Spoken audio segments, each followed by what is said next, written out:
Welcome to the Gentleman's Guide to Gaming. Arnold Schwarzenegger once said, "You're born, you live, and you die." And indeed, that is the chain of events that most human existence follows. You are birthed, you live your life, and you die your death. Not so, however, in Geist, the Sin Eaters, a role-playing game by White Wolf Publishing, a storytelling game of second chances, wherein your character dies, but rather than meeting the pearly gates, meets an entity, a Geist.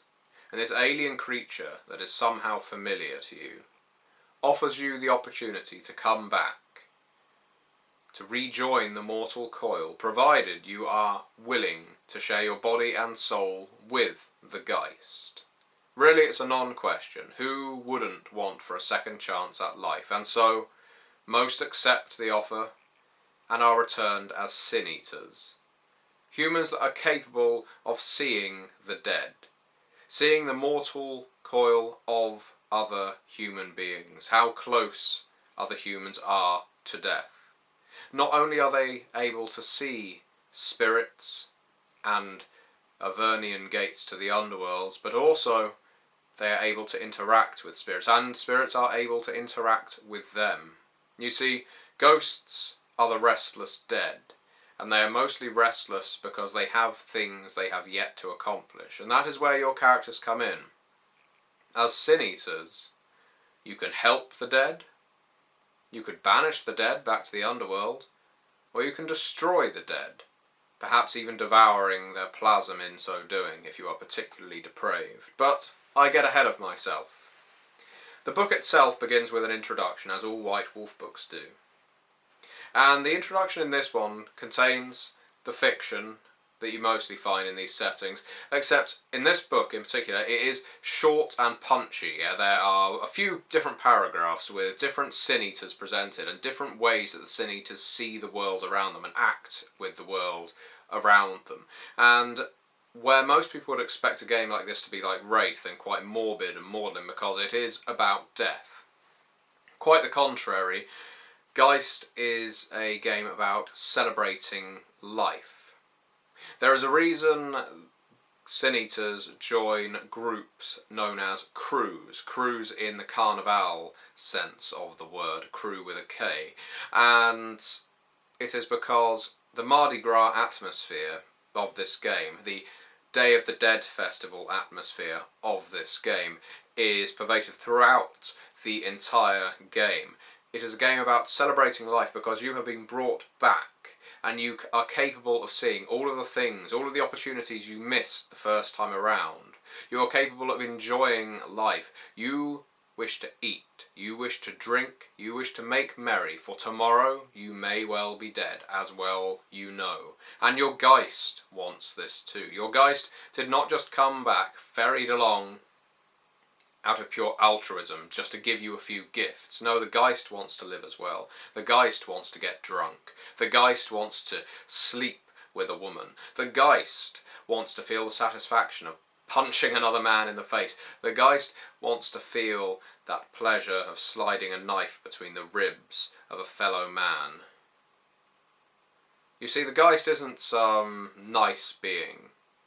The Geist isn't even a solitary ghost with some fetters that need resolving. A Geist is quite often an amalgamation of beings, an amalgamation of victims. For instance, all of the prey of one particular serial killer may well coalesce to become a Geist, something more powerful than a ghost, but not quite as powerful as a god. And Geists, they do have their motivations, and they will drive their Sin Eaters towards those motivations, subtly or obtusely. But those Geists are not good, and they are not altruistic. They are driven beings, and yet they have far more dimensions than the average garden variety spirit. And this is where the setting comes in. Chapter 1 of the book, it introduces the concept of Sin Eaters, and Sin Eaters themselves aren't like vampires in the Invictus. They are not like werewolves belonging to tribes. There is no organisation of Sin Eaters, and this is something that removes this from a great many of the New World of Darkness settings.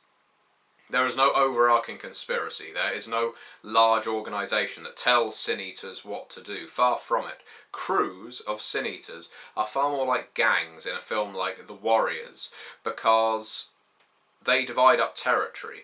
The final chapter of the book is a campaign setting for New York, a sort of New York by night, and what it exemplifies is that Sin Eaters, crews of Sin Eaters, will divide up territory, and they will say, this haunt is mine, that haunt is mine, that one all the way over there, that one's yours, so if you stay on my territory, I'm going to kill you. Because Sin Eaters are very territorial, because in order to gain more power, and in order for their Geists to gain more power, they need powerful haunts. They need powerful spirits within their domain that they can either use or they can help. Sin Eaters don't have to be helpful. They're not Ghostbusters. This game is not Ghostbusters in a World of Darkness. While it can be played as such, it is more about celebrating life and being a bon vivant in the World of Darkness. Potentially to the point of gluttony, potentially to the point of lust. There is certainly an aura of life about this game, and that is why it is removed from a game like Wraith, because while there are similarities, while there are some terms that are used in Wraith the Oblivion that have been carried over into Geist the Sin Eaters, this game is like Shock Treatment is to Rocky Horror. Not a sequel, not a prequel, but an equal. It is a game about life where Wraith is a game about death. And the setting itself is fantastic. It really can be encapsulated on its own inside the World of Darkness, or you can have your Sin Eaters interacting with other supernatural entities. They are one of the few supernatural entities that potentially could interact with others without being attacked on sight. Well, you know, the Prometheans do have difficulties, and changelings themselves are likewise very disturbing. Vampires often see most things as prey. Sin Eaters are quite useful to many different supernatural groups, but may also be manipulated as a result. Ultimately, Sin Eaters are just humans with extraordinary gifts, and not to mention immortality to a point, but I'll get on to that. So, despite not having an overall conspiracy or organisation that joins Sin Eaters together and points them in a certain direction, what is their purpose, aside from to hold on to their territory from other Sin Eaters? Well, they have their enemies. Not only are they going about banishing simple ghosts who may well want revenge on the person that killed them, or they may well want to track down the necklace that's keeping them attached to this mortal plane. You have more esoteric enemies as well. You have, for instance, Abmortals, as Sin Eaters call. Now, if you're familiar with my World of Darkness Immortals review, you will know what Abmortals are. They are those who have extended their lives beyond the pale. The types that bathe in blood, the slashers, the serial killers that are somehow able to live for generations through abmortal means, and they come up as regular enemies to the Sin Eaters because they create a hell of a lot of death and a lot of very restless dead. You also have Chthonians, spirits that have been around for so long, often deep in the Underworld, that they have forgotten what their fetters are. They have become attached to so many things, or removed from so many things, that they are no longer recognisable as a basic spirit. No. Chthonians often resemble nothing more than huge larvae, resplendent with eyes and gnashing teeth. Chthonians are something to be feared, but there's also the Kerberoi. The Kerberoi are essentially Cenobites from the Clive Barker mythos, as they are the lawmakers of the Underworld, except their laws are so arcane and ancient that nobody quite understands them. And should a Sin Eater enter the Underworld, as they can, as it is a place to gain much strength whilst being fraught with danger, the Kerberoi may well come after you, and these alien beings with tongues hanging out of their navels and barbed wire wrapped around their face, whoever knows what they'll look like next, try and impose these laws that no one understands and can pursue you back to the mortal world, where they will wreak merry havoc, and they are a frightening enemy indeed. And while there is no great conspiracy, as I say, no great organisation, there is the Twilight Network. The Twilight Network could be seen basically as a website, a series of forums where sin-eaters from across the world will communicate with each other. It's one of the few occasions where crews will get together in order to actually exchange information. Like that haunt has got some particularly dangerous ghosts in. That Avernian gate is unreliable and can send you to some really tempestuous part of the Underworld. It can be used in more subtle ways, and in the game I ran recently, I like the idea of newspaper clippings, and it's suggested in the game as well that crews may well communicate with each other secretly through things like obituaries and code messages and obituaries and other columns in newspapers. It makes fantastic handouts for storytellers to give the players, analyse this for the clues kind of thing. Now, onto the system, now that we've got through the setting. The system of the game is the standard D10 dice pool system of the storyteller system. However, you create your normal mortal. When they return as a sin-eater, you gain various things. For instance, the method of your death is important. And in this chapter, I think it's the chapter 2 of the book for the system, it will detail, for instance, if you died of violence, you are one of the torn. If you died of disease, you are one of the stricken. If you were killed by nature, you are one of the prey. Now, the way you died can impact the way your character acts, much like their archetype does in this game. Are you a celebrant? Are you a reaper? Are you a gatekeeper, etc.? And the way you died will bestow upon you a key. You use your key to activate your manifestations. Manifestations are gifts given to you by your Geist. Manifestations can include things such as the call that can manipulate your appearance into something esoteric and foul to frighten spirits and mortals alike. It can include, let's see off the top of my head, there's also the marionette, in which you can basically make puppetry of people, inanimate objects, and things such as that. Oracle, which is of course oracular ability, and the shroud that can hide you or protect you magically, that kind of thing. The thing is, the different keys you get, they will go by different terms depending on the way you died, and they can look like absolutely anything, but it's worth role-playing it to make it somehow connected to your character's death.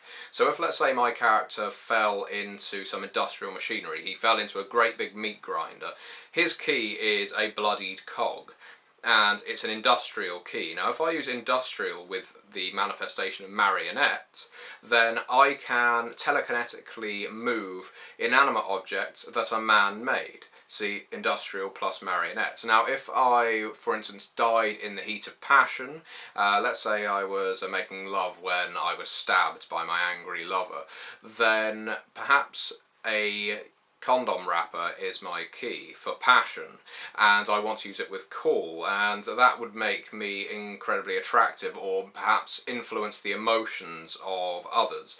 And so you see the way it can work. And the thing is, there's so many different combinations of keys and manifestations. This game has a vast array of power combinations that you could use. It's one of the best World of Darkness games for that, and if you're interested in having lots of different powers like blood magic was in Vampire the Masquerade, this is a rival to Mage the Awakening, and even Ascension for that matter, for the amount of powers that are accessible to you.